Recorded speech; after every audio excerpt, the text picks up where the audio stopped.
cup at a time. Yeah, this is tea time. Yeah, making a difference. One cup at a time. Tea time. So be sure to grab your tea, grab a seat, and tune in to Miss Liz. Tea time. Making a difference. One cup at a time. Tea time, yeah. Tea time.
Well, welcome. And we are back for the last tea time of the day. That's right. Nighttime tea time, evening tea time, wherever you are, maybe morning it where you are tuning in from. But we are here, and I have Dr. Roger Leslie in the background sitting, and we're going to spill a good, strong TEA together.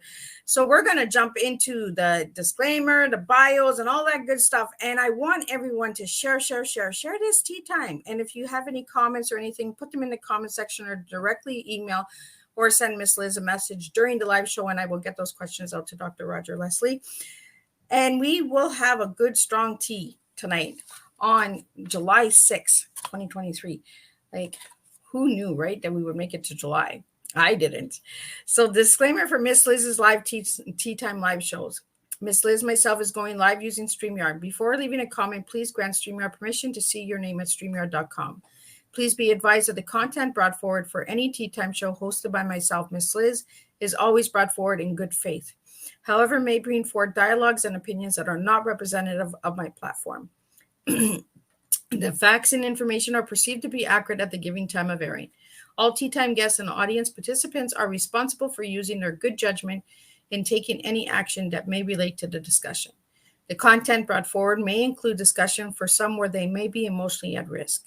It is significant to know that this show is engaging in discussion forums only to offer and inspire awareness and connection and is not providing therapeutical advice.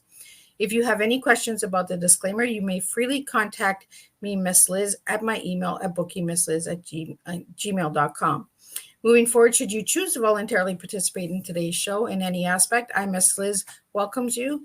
And should you decide that the show is not made for you at this time, I'll respect your wishes and see you at a later show at a later date and time.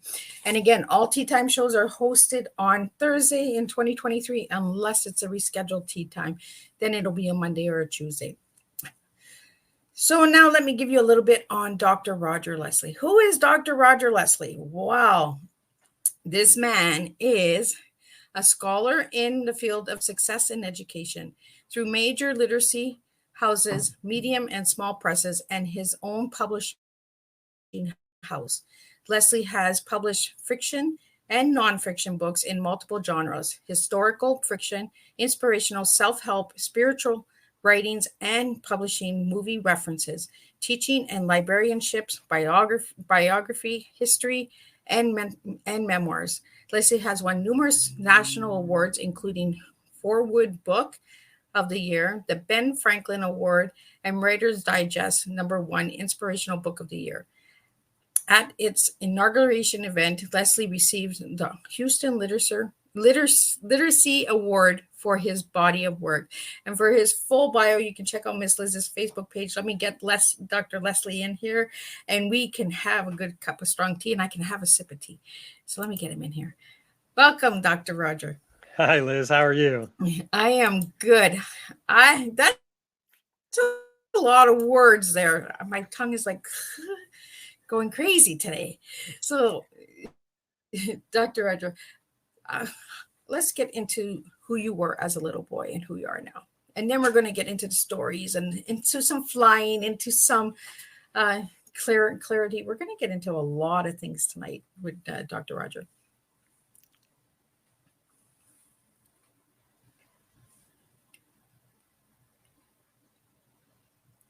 Can you hear me, Dr. Roger? Yes. Oh, so can you share a little? Can you share a little bit with us who you were as a little boy and who you are now? Sure. Just so you know, sometimes your screen is freezing up on me a little bit. So I don't know if you know, I don't know if you're aware that that's happening, but it seems to be freezing a little bit. But yeah, so I'd love to talk about myself, and I hope to inspire people to live the life they dream. So I grew up in a suburban area, a middle-class suburban area. And the struggle that I had as a youth was that I was a very adult-pleasing child. I did everything that I knew to do to please my parents and my teachers. But I realized early on that something was different about me. It turns out that I was gay, and even as young as a toddler, I knew something was a little different, and I really struggled with how is it that I could behave as I was behaving, follow all the rules, do everything that I was asked to do to please the adults in my world, and being gay negated all of that. And so that was a huge struggle for me, and that taught me how to figure out for myself who I am and how to really be true to what I thought my spirit was asking me to do in this lifetime. So, Dr. Roger, what age were you when you realized? From the time that I was a toddler, I knew something was different. I related to women differently. I loved the company of women. I enjoyed being around my mom and my aunts and the women in our neighborhood. I just thought I was more mature than most boys at first. But as I reached puberty, there was a transition that other boys went through where their relationship with women changed. And that's the point at which I realized, oh, I wasn't just more mature than other boys, but that my life was taking a different course. And you wrote a memoir calling "The Light Coming Out of the Closet." Is that based on your story? That is, the title is Light Come Out of the Closet. It just came out last month. Yes, and it's already a bestseller. It's doing very well, I'm proud to say. And it is the story of that struggle. It takes place from the time I was about 11 till I was about 17. And it was that spiritual journey through the dark night of my soul, because I became very withdrawn, very afraid that people would figure out who I was when I didn't know what to do with that knowledge. And what I was learning, because I grew up in the 60s and 70s, what I was learning at the time from my family, from my religion, and from my society made me think that it was wrong. I was wrong. I was a mistake. Something was not right about me. And it was a very difficult struggle, because throughout my childhood, I had a very committed relationship to what I understood God to be. And I wanted to make what I thought was God proud of me. And to have that blow up because of who I was, not because of anything I chose and not because of any behavior, it confused me, it frightened me, but it led me into an internal journey that required me to figure out who I was and what I was going to do with my life, because it really was a do or die situation, in that I became suicidal. I mean, I was just so depressed and withdrawn and lonely that, I did not ever actively pursue the effort of trying to commit suicide, but I knew early on that I wanted to be a writer. And I realized in retrospect that I was funneling a lot of those thoughts and feelings through the characters that I was writing about, because at the time I was writing stories and screenplays that included characters who were thinking of committing suicide. Yeah, I wanted to talk to you about mental health, because a lot of friends that I have that have come out, and family members who have come out, they struggle with mental health. So is it because of the judgment? Is it because there's so much stigma based on it? I can only speak for myself, but for me, that was it. Because as I describe in the memoir, Light Come Out of the Closet, um, the signals that I was getting from my world was that there was so much judgment around it that if people knew who I was, they would hate me. And this included the people I loved the most, the people I was closest to. And I transferred that awareness into a belief that it would mean God would hate me too. And that was the biggest struggle, because in order to live my life, in order to be who I am, in order to have some meaningful content in my life, I really needed to set things right spiritually so that I could feel okay about what my life was all about. Well, and you had a lot of religion around it too when you came out, correct? Yes, yes. I was raised Catholic and I went to a parochial school and I got a fantastic education. I really admire mostly nuns. I was taught by mostly nuns, but the women who taught me throughout my grade school and early high school years, I had a wonderful education that I'll always be grateful for. But in that very small enclave of that slice of the world, there wasn't much diversity. So I didn't have exposure to different ideas, different ethnicities, different concepts. So it wasn't until, and I really think it was moving from Michigan to Texas with my family when I was 14 that saved my life, because I had handled things so poorly in my freshman year in high school because all I did was withdraw and hide and didn't make connections because I was afraid people were going to figure me out. That when my dad told us we were moving to Texas, I know many teenagers at that age would be devastated by the fact that they've got to leave their life and start over again. But for me, it was a chance to start anew. It was just like, wow, I handled things so badly. I can now move to Texas and do things differently. And when we came to Texas, I went to a public school, which was diverse. It was much larger than the Catholic high school I went to in Michigan. And there was ethnic diversity and cultural diversity, and it just opened the world to me in ways that I'm so grateful, because it was a whole different kind of education that helped make me who I am today. Well, and that's the first time I hear that the public school was full of diversity. I went to a public school growing up in Canada here, and I never looked at it that way. But now when I look back, now that you say that, I'm just like, yeah, they were pretty diverse. There was a lot of different backgrounds and ethnic cultures that were accepted in the public school. So yeah, that's eye-awakening for myself, because when you said that, I was like, I went to public school and I never looked at it that way, but it was true. We had a lot of diversity in public school. So for you, moving to Texas saved your life. I think it did. And you were able to start fresh, right? So is that where you came out in Texas? Yes. So we moved when I was 14, just before I turned 15. And I think my coming out story from my perspective is a little unique, because when I was about 16 or 17, I realized that I am gay and I am going to explore what that means.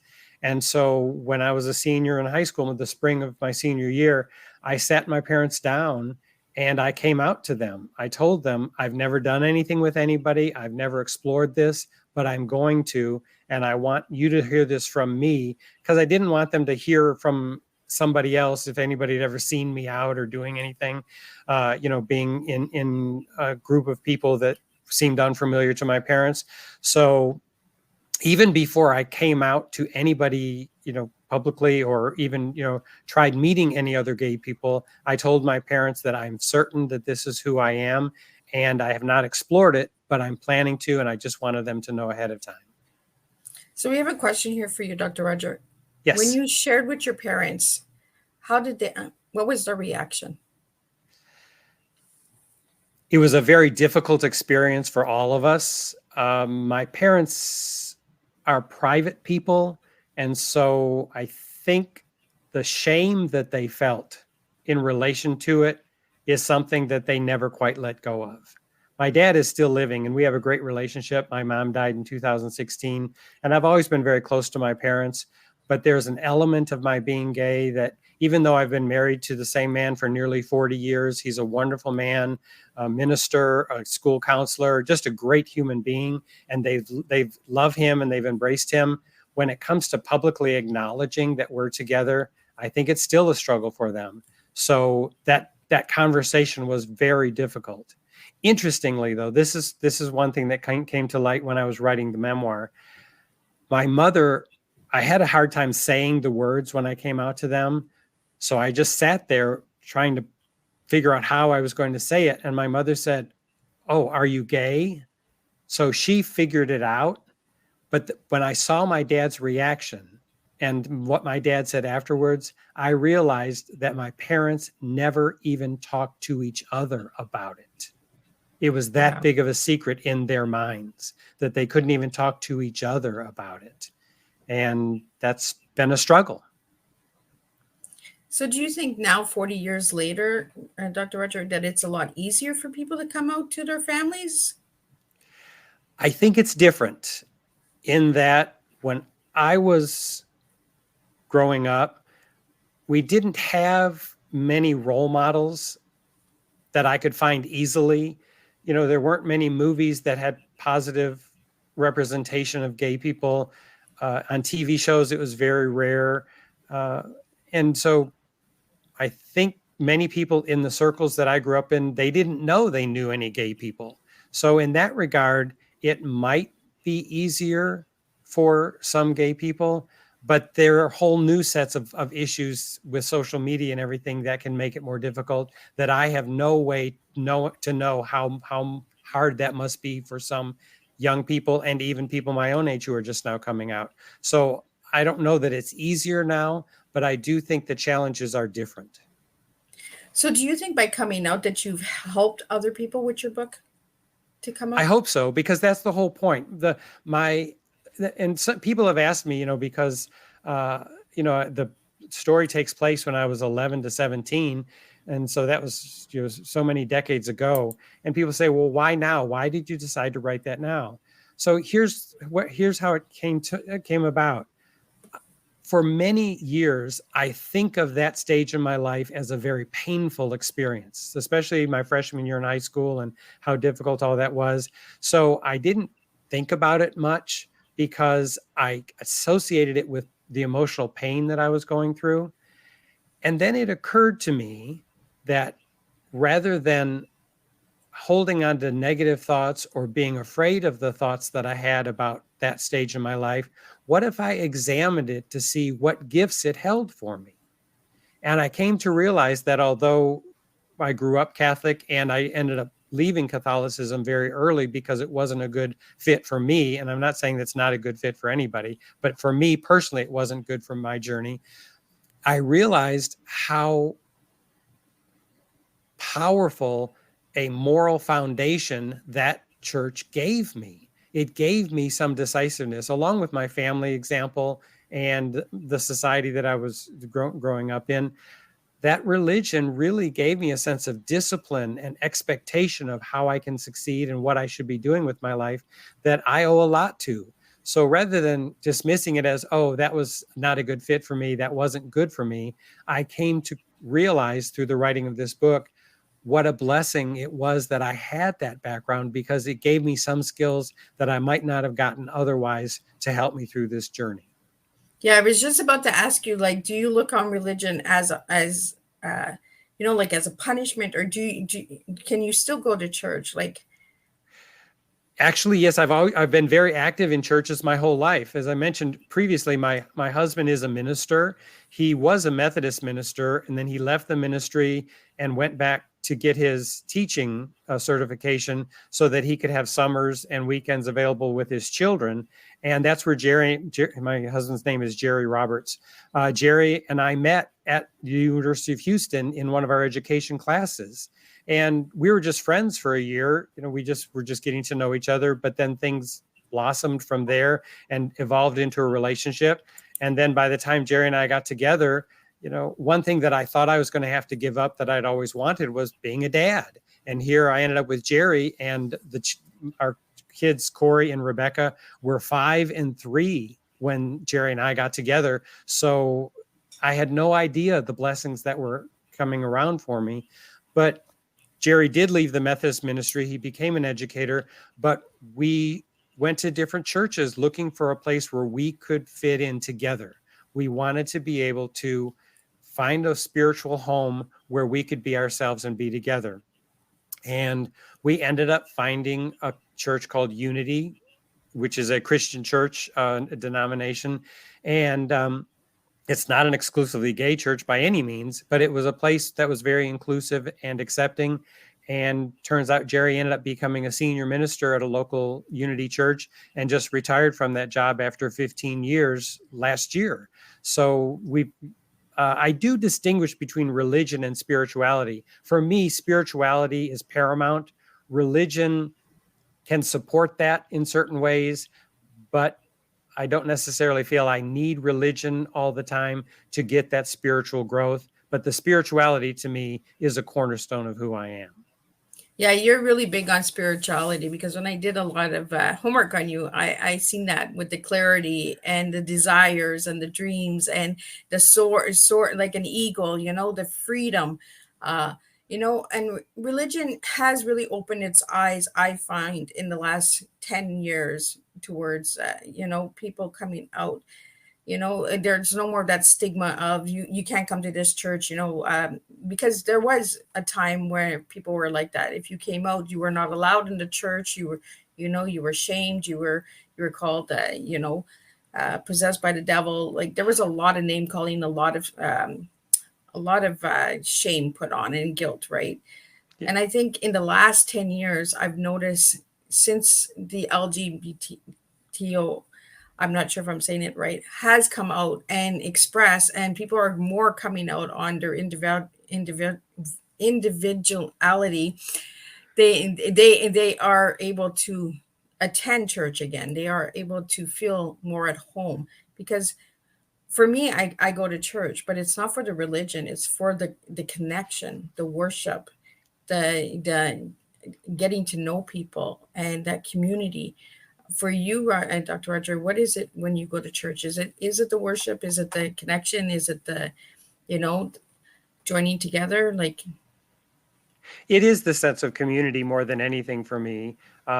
We've made some wonderful friends over the years through the churches that Jerry has served and the churches that we've been involved with. So yes, I mean, I do find that my spirituality is spiked while I am at church. There are times that I get creative ideas for my writing just during a church meditation or during a song or something, or even during the message. And so I always have a little notepad with me, because if I get an inspiration of some kind for one of my spiritual books, I'll write it down in the instant. So I do think there is an element of that. I do think that going to church does feed that spiritual hunger in me.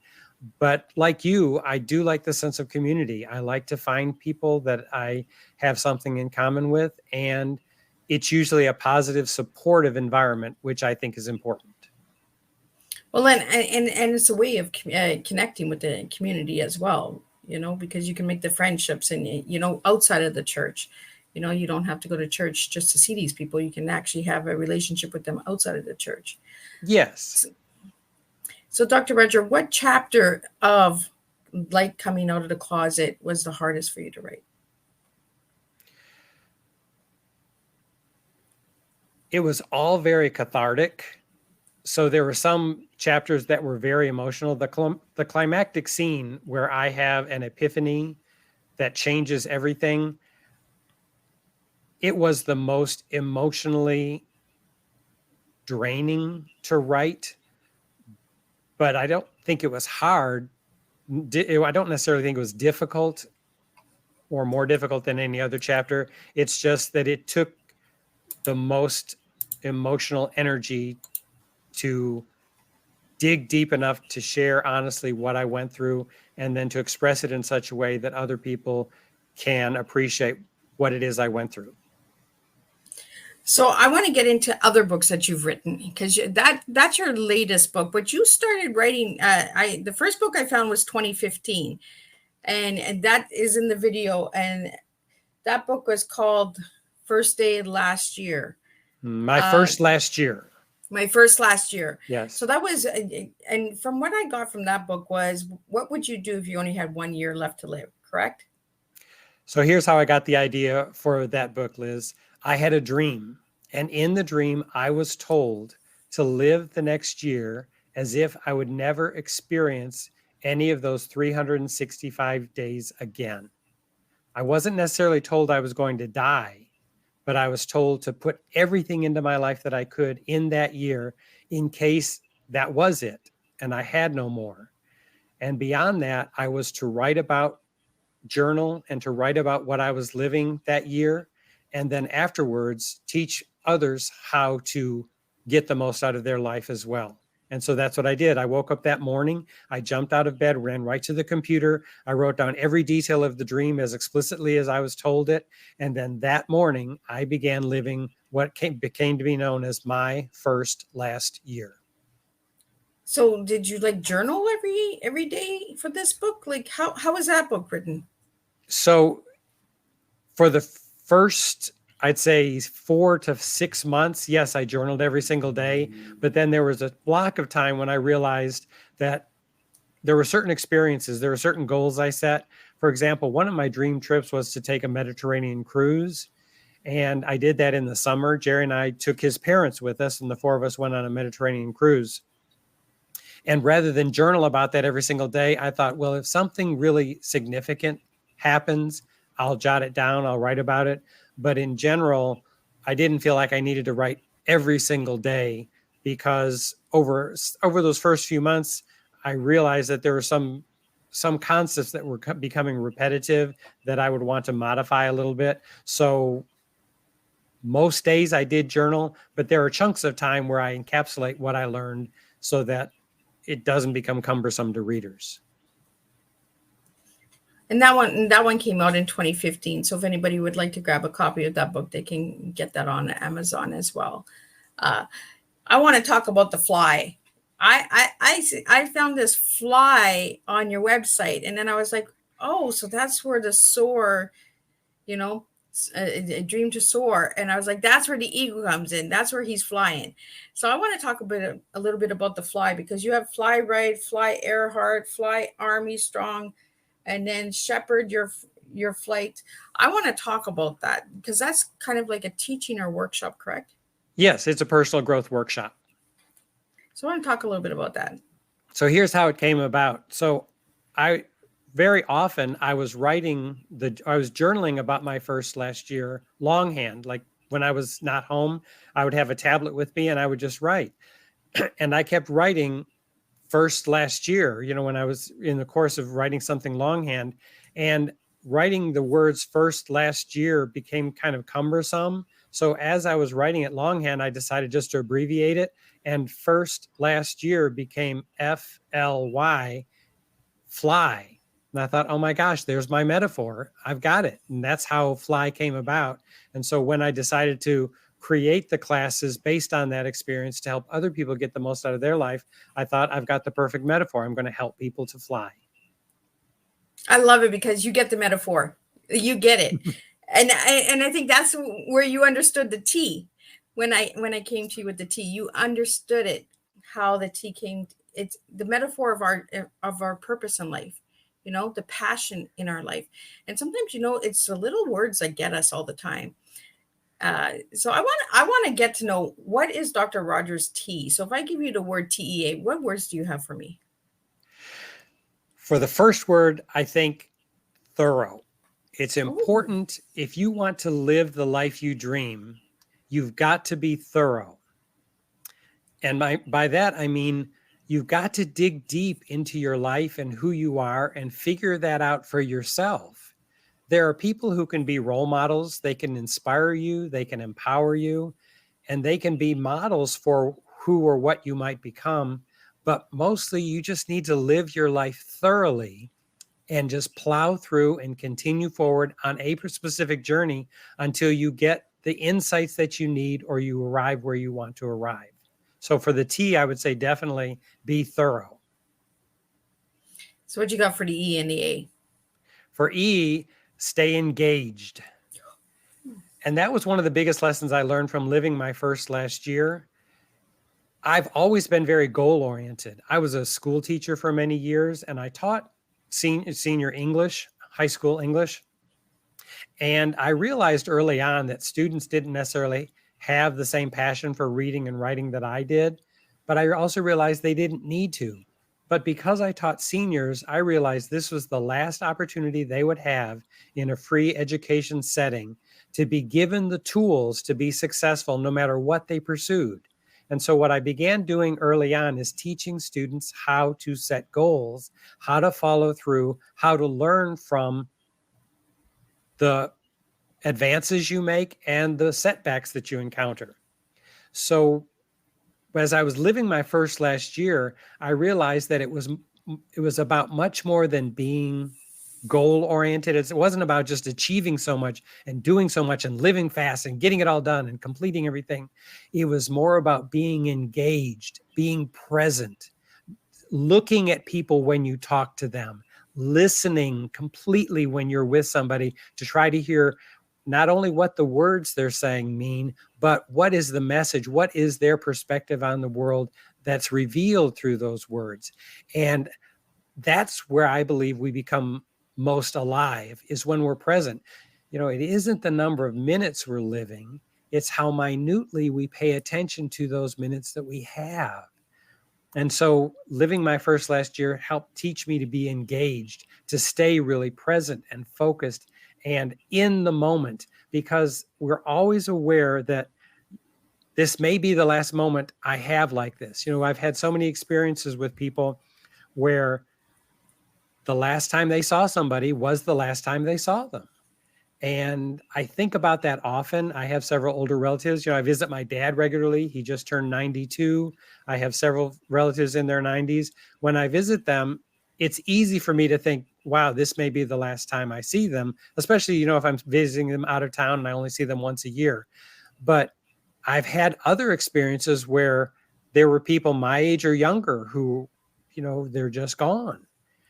And as importantly, I've also known people who have become ill and are just not physically able to do what they wanted to do. And so it's not just the thought that we might die one day, which we all will, but it's the fact that we don't know what the future holds. And so we must live life and stay engaged right now. And what you got for the A?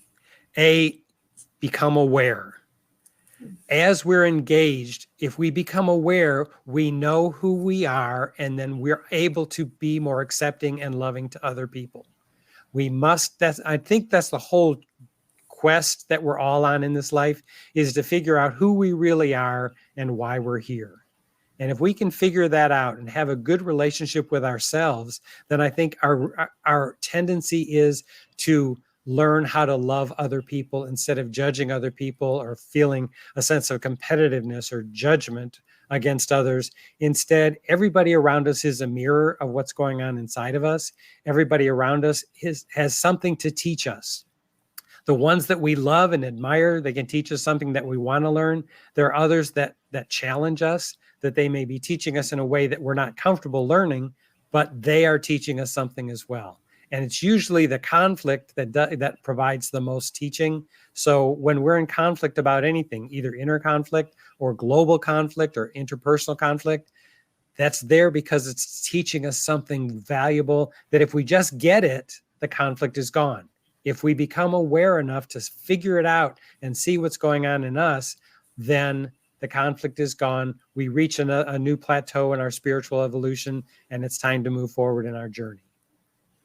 And all my guests today have shown me the perspective of being aware of who we truly are. You know, have that courage to say, this is who I am. You know, look in the mirror, this is who I am. You know, look in the mirror, this is who you are. And I think being transparent and being open and honest with ourselves, we actually do soar like eagles, like we do fly, we do grow, you know, and we do transform lives that way. And the tea, that's the first time I've gotten that tea. So I'm like, that's a really strong tea. Roger. Like I think you came prepared to serve a strong tea tonight. So for anybody that's out there that's listening or that will watch the replay later, by writing your memoir, what was the message that you wanted to put out there? For Light Come Out of the Closet or for My First Last Year? Because they're both memoirs. For both of them. We'll go with the light coming out of the closet first, and then we'll jump to the other one. So for Light Come Out of the Closet, one of my purposes was to help other gay people realize that they didn't necessarily need to throw out their spirituality and their religion in order to be happy and fulfilled. I think from my experience, it's been a common practice of many gay people because they've been so hurt by people in religions that it's just easy to think, oh, well, this is just not a good fit for me. I hope one of the outcomes of Light Come Out of the Closet is it invites people, not just gay people, but all people, to explore their own spiritual path and to come to terms with their path is unique to them. And if you can just embrace who you are and the path that you've chosen, you will gain so much more and you will live so much more fulfilled than you would if you keep thinking, oh, there must be more, or I must be on the wrong track, or this isn't for me, or, I don't count because I'm too this, I'm too that, I'm too tall, I'm too short, I'm too fat, I'm too gay, too whatever stereotype we might throw in there, but instead just to say, this is who I am, and explore that possibility and allow ourselves to embrace the spiritual side that is the abstract teacher that gives us the insights that can make all the difference in our world. Any other book?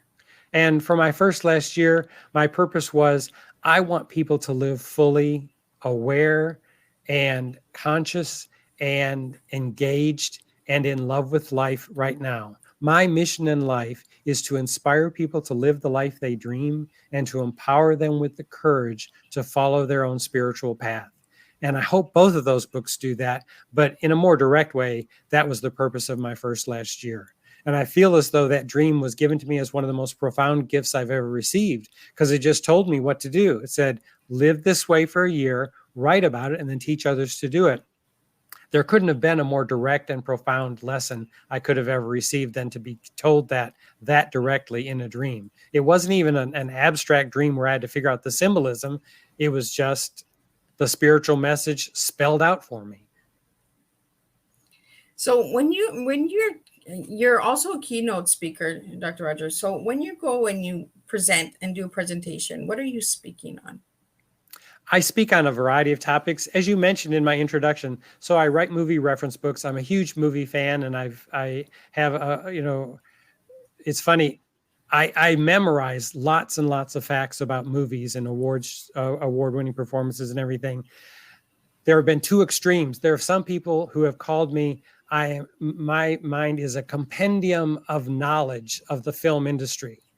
On the other extreme, some people said I have all this useless trivia stuck in my head and I will talk about the subject ad nauseum. So one of my keynote speaking themes is I can relate a movie award presentation to any topic. So I've spoken to like the people in the oil industry. I talk about movies like Giant and There Will Be Blood and movies that relate somehow to their industry. I've talked to people in the health professions where I talk about award-winning movies that deal with doctors and nurses and hospitals. I've talked to garden clubs, just a little bit of everything. So those are the really fun, lighthearted keynote speeches that I'm often asked to do. I do a lot of writing conferences because I am an author, a writing coach, an editor, and a publisher. I publish other people's books. So I ask to speak at a lot of writing conferences. So some of the keynotes are about writing and publishing. And then thanks to my work with Fly and the work that I've done with teenagers over the years, because one of my books is called Success Expressed for Teens. I speak to a lot of groups, sometimes adults, sometimes educators, and sometimes the students themselves about setting goals, living the life you dream, being a good leader. I speak at colleges and junior colleges to their leadership groups and how to be good leaders and how to really get the most out of life. So it's a variety of different topics that I'm a keynote speaker for, just depending on what part of my biography people want to capitalize on. Yeah, because you have an incredible bio. Like Thank you've you. done a lot. I want to talk a little bit. If you notice in the video, I created your own Ben Franklin Award, and I tried to find Ben Franklin, and I found him on dollar signs. And I was like, you know what? He has his Ben Franklin Award. I want to talk to him about it a little bit. So, what is the Ben Franklin Award? So it is a national award that's given in several different categories. I won a silver Ben Franklin Award in 2004 for Success Express for Teens. And that was the book that is the activity book to help teenagers learn how to set goals, figure out their priorities, discover what their values are so that their actions match their goals in life. So the Ben Franklin Award is a national award given in New York City. So my publisher flew us up to the award ceremony. We didn't know at the time whether I was going to win any of the awards, but I did end up winning the silver Ben Franklin Award. And I also received a ForeWord Magazine award for that same book. Oh, well, congratulations. Thank you. There's so many different awards out there, that I'm learning from all of my guests. And I'm like, wow, really? And I really wanted to honor you with that award. And that's why I worked really hard. I found the award image, and then I was like, I got to find a Ben Franklin picture. So if anybody knows who Ben Franklin is, he's on the dollar sign. So, so you've also won the Reader's Digest first #1 inspirational book of the year. Do you want to tell us a little bit about that one? Here's the message that I'd like to give with that answer. Always follow through on your intuition. It's never too late for anything good to happen to you. So here's what was happening. So I'd written several books since my first last year, and I hired a young woman, a college student, to research different book awards because I wanted to apply for several of these awards. Usually the rule is that the books that are eligible have to have been published the current year or the previous year. So she did this beautiful spreadsheet for me, this Excel spreadsheet, giving me all these different awards that I got to look up and figure out which my books could, of those current books that I could apply for some of those awards. There was one that was from Writer's Digest, and Writer's Digest is a very prestigious organization. When I was in my 20s, I belonged to the Writer's Digest book club, and I was getting a new book of the month, about writing. They were giving all these different, providing all these different books about writing and everything.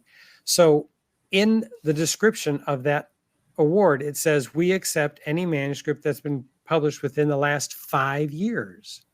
Well, I looked at the publication date of my first last year, and it had been 4.5 years since it had been published. So I thought, wow, this is my last opportunity. Let me just, throw caution to the wind and let's just try. What could it hurt? There's an entry fee with all these awards, of course. So it cost me an entry fee, and it took me the time to fill out the paperwork and send it in. I sent it in, not knowing what was going to happen. And lo and behold, a few months later, they sent me notification that it was voted the #1 inspirational book of the year, which is one of the biggest honors I've ever received for any of my books. So I want to encourage people, if you think it's too late, if you think you've waited too long to learn something or try something or achieve something, I'm here to tell you it's not too late. Follow through. When the opportunity shows up, my biggest one of my #1 tenets in life is take inspiration to action. If you get inspired to do something, take immediate action and watch where life leads you. It's going to be so exciting and rewarding. Well, you just never know where it takes you, right? Unless you try. You really just got to try. And that's the adventure. That's what makes life an adventure. And we all have insecurities. We all have fears. There's always that sense of, well, I'm not enough in some way, or I don't know if I have the courage to do that. But the minute you start exercising your courage, emotional exercising is just like physical exercising. If you don't do it much, when you first get to it, it's a little bit painful and a little bit overwhelming and you're sore afterwards. But then once you're in the momentum of it, then like exercise, where your body starts craving the physical routines, once you start exercising your courage, you can't wait to do something else. You can't wait to move to that next step or do something out of your comfort zone that can make an impact for you and for others. And tying this back into the fly courses, that's a lot what we talk about. It's just like there are 3 areas that we focus on. 1, what are you going to do for yourself? 2, what are you going to do for your loved ones? And 3, what legacy do you want to leave this world? So that when you're gone, what good you've done continues to perpetuate in some way. And that only happens if you have the courage to try something when the opportunity shows up. And there we go. There's that word courage. I said it this afternoon with Bracha, and I said it this morning. The word courage is there. You have to have a courage to invest in a relationship, and you have to have the courage to go out and do something different. And again, tonight, courage, the word courage is just out there. We need to have courage. We need to really just try stuff. And I say it all the time to all of my guests. If you don't try, you don't know. Right. Right. And I'm the lady that serves tea. Like, if you don't try, you don't know. So, and you go back to the fly and it's 3 letters. It's just like the T, it's 3 letters. For me, 3 is really a strong number, but it's also like a triangle, right? You have to start at the top. You got to go down to the bottom and then back, So when you think of fly, do you think of fly as wide open, or I'm going to fly a little, take a break, and then fly a little bit more? How do you look at fly? So once you're in flight in any area of your life, you soon discover that most of the energy is not coming from you. You're riding the waves of air that are already put before you. I have a strong belief that when you are inspired to do something that feels like the beginning of something for you, it's really not. Before you ever get inspired to do anything, life has already set up all the circumstances and the people you need to achieve exactly what it is you want. But we don't know that until we take flight. So you've got to just take that leap and spread those wings and give it a try. You won't know until you're doing it. And once you're there, that's when you realize that all that extra effort of wing flapping, if we're going to continue the metaphor, and all that exertion is not necessary because the winds are already there. You're just catching a wind and gliding along on it, and it's taking you exactly where you need to go next. Right. And sometimes you just never know where it's going to take you. You're like, where am I going with this? Exactly. And that's the most exciting part, is when it takes you unexpected places. I call those fateful detours, FATEFUL. I encourage people to follow their fateful detours. If we have time for a story, I can tell you my most profound fateful detour. Do we have time for it? I love stories. All right. So here we go. So I had just finished getting my master's degree in creative writing. And because I had been going to school, I wasn't able to work on my own books. I was in a creative writing program, so I was doing a lot of writing. But when I finished that creative writing program, I decided, okay, no more school. I'm going to be done with school. Now I want to write and send my stuff out for publication. That very time, you talk about, things of 3 coming together at the same time. So as soon as I finished my master's degree, I found that I was getting burnt out on teaching, and it turned out that the librarian at my school was retiring. So the principal offered me the job of librarian, but in order to take the job, I needed to go back to school. And so I told him I would think about it. And he said, you already have your master's degree, don't you? And I said, well, yes, I just got the degree. He said, I think I can put you on an emergency certification and you could take the job immediately. You just need to get the extra hours within the next 18 months. So I said, well, let me think about it. So I went home and I had a good talk with God. And I said, God, you're not listening. I don't want to go back to school. I want to stay home and write and send out for publication. But I also have had enough experience with spiritual journey to know that when an opportunity shows up, that happens so effortlessly and naturally, to follow it. And so I decided, okay, if the principal determines that I can have the job immediately and he offers it to me when I see him the next day, I don't understand, but I'm going to take it. And he offered me the job the next day. So I thought, okay, I've got to go back to school. Now, up to this point, I had just a few books published, but my career had not taken off in any big way. So I went to the University of Houston at Clear Lake for their library science program. 2 women ran that program. One of those women liked the reviews that I wrote for books in her class. She sent those reviews to Booklist, which is the major publication of the American Library Association. And without having an interview, without having to do anything, Booklist hired me to be a reviewer for their national magazine, where I was getting published with 7 bylines in each issue every 2 weeks. So I went from not having any circulation at all to being a prominent reviewer for Booklist magazine.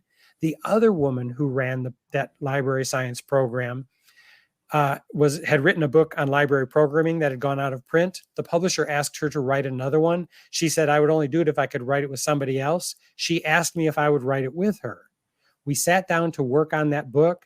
We immediately discovered her background was in elementary librarianship. Mine was in secondary.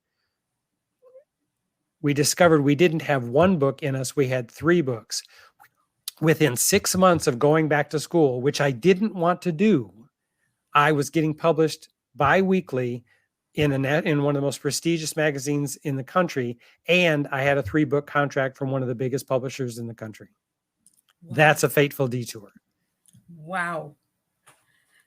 And sometimes you just got to go back to school, right? Well, and it turned out I ended up going back for my PhD later anyway. So never say never. Right? Oh, my dad used to tell me that all the time. Don't ever say never. And I'd be like, I'm never getting this and I'm never doing that. And he's like, you're going to see that never's going to hit you. And it's going to, you're going to be surprised where that never takes you. But, we don't know unless we try. And unless we fly, we really have to just open those wings and just go for it. That's an amazing story. Like, I never even heard of Booklist, but I'm going to be looking up Booklist because that's what I mean. We learn so much by having open conversations with different people.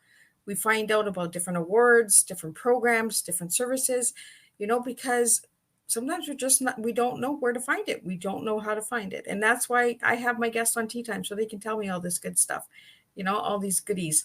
So you can go and check them out as well if you're tuning in. And if you're watching a replay, be sure to check out all of these incredible things that Dr. Roger Leslie shares tonight. So I want to get in. We have a couple minutes left. We're almost at the hour here. I want to get into, I asked you one word to describe yourself, and you gave me the word positive. Why that word? I have a rule that I can only say positive, encouraging things, period. Now, admittedly, sometimes I fall short. There are sometimes that I just, I don't really reach that landmark all the time, but that's my objective. So I live in a no complaint zone. It's just like, if something is not working in my life, I think Spirit is trying to show me something, is trying to teach me something. So instead of judging it, if I'll just pay attention and learn, I'll grow as a result. So rather than resisting or fighting the lesson, learn the lesson and I'll move on. So the word positive, I believe, is a good descriptor for me, just because that's my objective. I want to be positive all the time. And then I asked you what your favorite color was, and you gave me green. Why green? Yes. I don't even see green on you tonight. They're actually, oh no, I don't have any green on me. Well, for one thing I learned, usually I have a green screen behind me, and I learned not to wear green, because if you wear it, at least in my experience, the 1 or 2 times I wore a green shirt and had a green screen behind me, I disappeared. So, but I love the color green because it's just so earthy and so constant, with all the colors of flowers that are available. They're gorgeous and vibrant, and I love them, but they're often temporary. The one color that stays constant in nature is green. The earthiness, the stability, the dependability, and those are qualities that I hope I embody as well. So for that reason, I chose green, and I chose that when I was a very little boy. When I was younger, I liked spring green I like a very bright yellowish green. As I've gotten older, I've leaned more toward an emerald green. I like a darker, richer green now. But yes, green is still my color.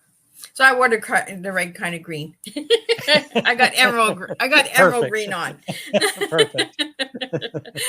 But that's the first time I hear somebody say spring green. Usually it is that dark green or the yellowish green, but that spring green, I like that spring green.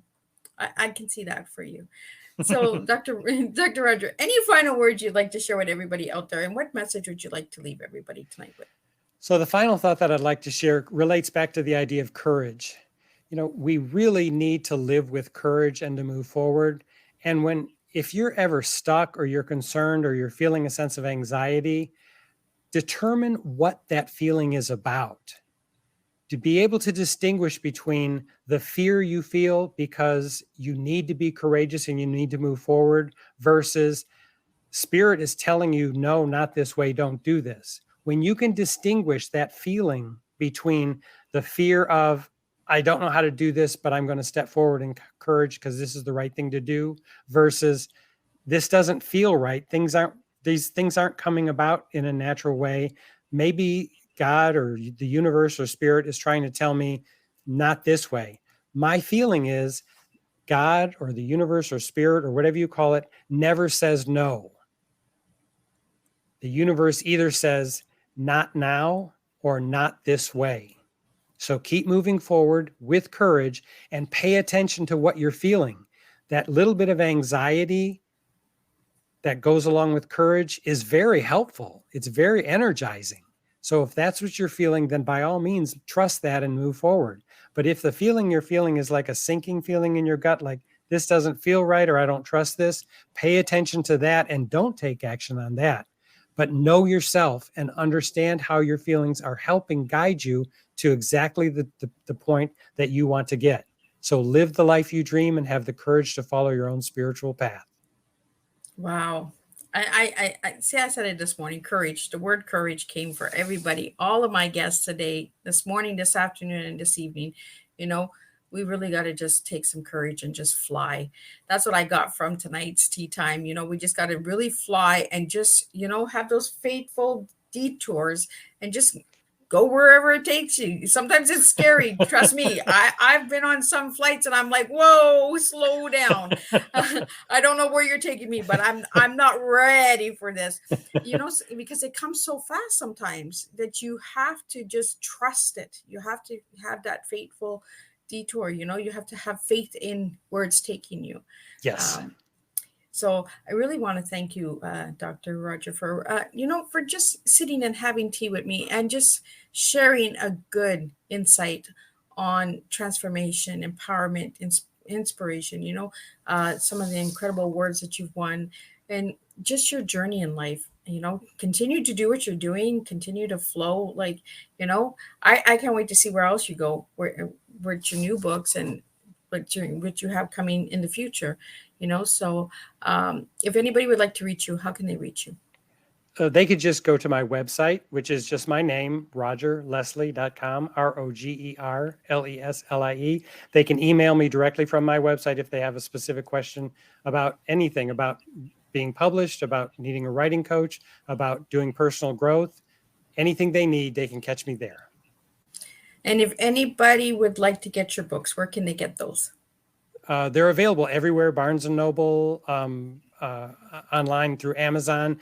If they go to my website, there's a books tab in my website, and that'll take you to the direct links to all the different places that sell my books. And the Fly program, how can they get into that? They can learn more about it on my website. There's a Fly tab there, and I give them intermittently. I'm following Spirit. Right now, I'm not offering any. The last ones I offered, the last sessions ended in January, and I'm not sure when the next ones are coming up, but I'm following Spirit's guidance to tell me when to offer them again. So just keep an eye on my website. And if they sign up for my email list, then I'll give them updates so they'll get more information when I'm offering the courses again. Awesome. And I want to thank you again. It was a pleasure sitting and having tea with you. Even with technology, with us all choppy, our voices still came through, the message still came through, and we still served a good, strong cup of tea together. I want to thank Mickey Mickelson from Creative Edge for giving me Dr. Roger Leslie. Check out Creative Edge. They have incredible, incredible client list there as well. And if you'd like to have Dr. Roger Leslie on your podcast, reach out to him through his website or through Mickey Mickelson and sign them up, because I'm sure you will enjoy the conversation with Dr. Roger Leslie. And I will see everybody next week on the 13th with 3 new teas and 3 new guests. So until then, I will see everybody 10 a.m., 3 p.m., and 7 p.m. on July 13th. And I wish you all a good evening and keep serving your tea.